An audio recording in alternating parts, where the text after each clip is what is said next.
जब नमाज पढ़ो थोड़ी देर के लिए बैठो, आयतुल कुर्सी पढ़ो, इखलास फलक नास पढ़ो, 33 बार सुभान अल्लाह, अल्हम्दुलिल्लाह, अल्लाहु अकबर। ये तस्बीहात फातिमा इसका नाम है। नबी सल्लल्लाहु ने अपनी बेटी को ये तस्बीह दी।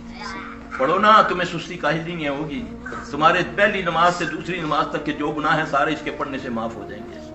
आयतुल कुर्सी पढ़ो, मौत अगर आ गई सीधा जन्नत में जाओगे। ये नबी सल्लल्लाहु अलैहि वसल्लम ने फरमाया कि मौत के अलावा हर चीज आयतुल कुर्सी जो पढ़ लेता है नमाज के बाद, मौत उसके आड़े है जन्नत और उसके दरमियान।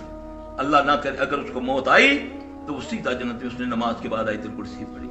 ये तो नबी सल्लल्लाहु अलैहि वसल्लम के फजाइल बताए हुए हैं। तुम तो ख्वाबों के फजाइलों पे अपने दीन को रखा हुआ है जी। फलां बुजुर्गों ने ये कहा, फलां बुजुर्गों ने ये किया, फलां बुजुर्गों ने ये किया।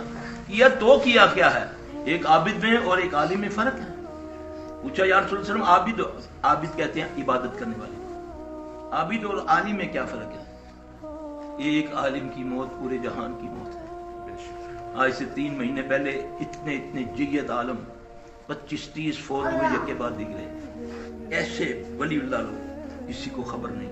एक तंजर मर जाता है, चाहे इंडिया का कोई हो, उस पर रोते हो सारे बैठ के, उसके लिए सेमिनार करते हो, तो उसको हदिया अकीदत पेश करते हो। नबी ने फरमाया एक आलिम की मौत सारे जहान की मौत है। आलिम की नींद तुम्हारी इबादत से बेहतर है। पूछा यार सुनो, आलिम और इबादत में क्या फर्क है? आपने फरमाया जैसा मुझ में और एक आम उम्मती में फर्क है। आबिद की इबादत तो उस तक महदूद है। वो जो हदीस सुनी आप लोगों ने, जो कोई इबादत करता है अपने तक करता है। तुम्हें उस इबादत का क्या फायदा? पता नहीं उसकी कबूल भी हो रही है कि नहीं।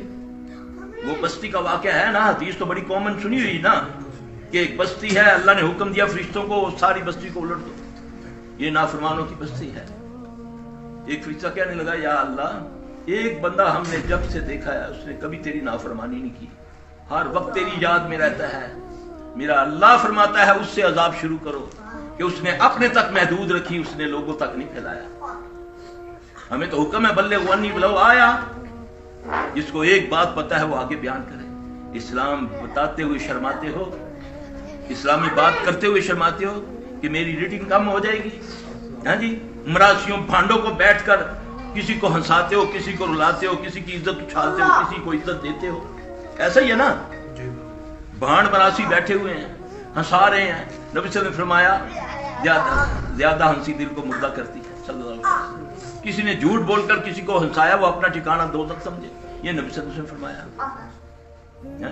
हमारा शुगल यही रह गया था। अल्लाहु अकबर। ना मेरा भाई, इन कामों से बचो। नमाज पढ़ी है, इशा की पढ़ी है, कोशिश करो कुरान की तिलावत करो, थोड़ा सा पढ़ो, थोड़ी सी आयत को समझो।